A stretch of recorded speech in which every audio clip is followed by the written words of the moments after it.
यांचं राजकारण चाललंय. यांना एकच आहे, फक्त आम्ही आम्ही आम्ही आम्ही. कशाला? आम जनता कशाला नको? ही नगरपालिका आम जनतेची आहे, तुमची नाही. का बरं आम जनता का उभी राहू शकत नाही? उमेदवारी काय करू शकत नाही? हक्काचा माणूस काय लढू शकत नाही? दारूचा धंदा काय लावलं तुम्ही? दारूचा धंदा तुम्ही काय करतायत लोकांना माहित नाही. टक्केवारी चालते तुमची, लोक बोलत नाही तर लोकांना कळत नाही. ग्रॅज्युएट आहे आजचे जनरेशन, लोक लय फास्ट आहे, मागे नाही आहे. मागच्या लोकांनी यांना बसून ठेवला म्हणून हे म्हणतात आमची सत्ता आमची सत्ता. कशाला चालेल तुमची सत्ता? आम जनता ज्या दिवशी आवाज उठेल यांची सत्ता काहीच कामाची राहणार नाही. आज माझा भाऊ हे कुठे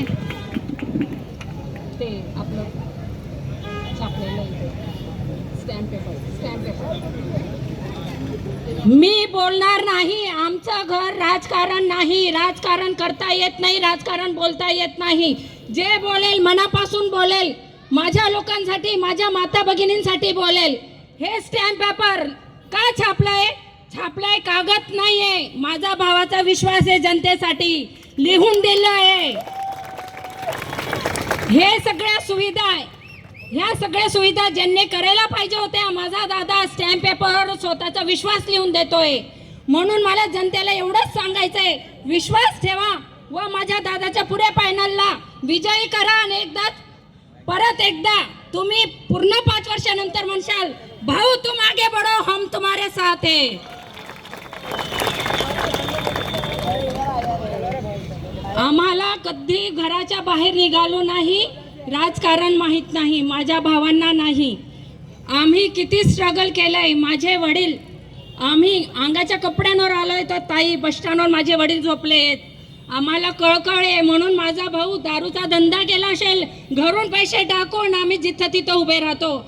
ॲम्ब्युलन्स असो, करोना काळामध्ये सगळे घरात बसून राहिले. स्वतःचा जीव आणि आम जनतेचा जीव नाही तेव्हा निघाले नाही, तेव्हा तुम्हाला राजनीती करता आली नाही.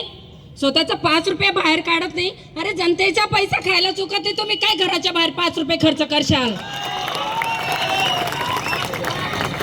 हा फक्त विश्वास, आपला भाऊ आपला मुलगा याचाच विश्वासावर विश्वास ठेवा आणि विल्हास जिल्हा विकास आघाडीला बहुमताने विजयी करा. हेच माझा तुम्हाला माता भगिनींना विनंती आहे. माझे 2 शब्द सांगून बस. जय हिंद, जय महाराष्ट्र. धन्यवाद ताई. या रणरागिणीची अशी मोठी डरकाळी पाहून ऐकून विरोधकांचे हृदय हादरलेच असतील नक्की ताई. खूप खूप आपलं मार्गदर्शन लाभलं. आपल्या पुढे मी आता विनंती करतो का रामभाऊ गिरासे यांनी आपले 2 शब्द आपल्या सभेपुढे मांडावे.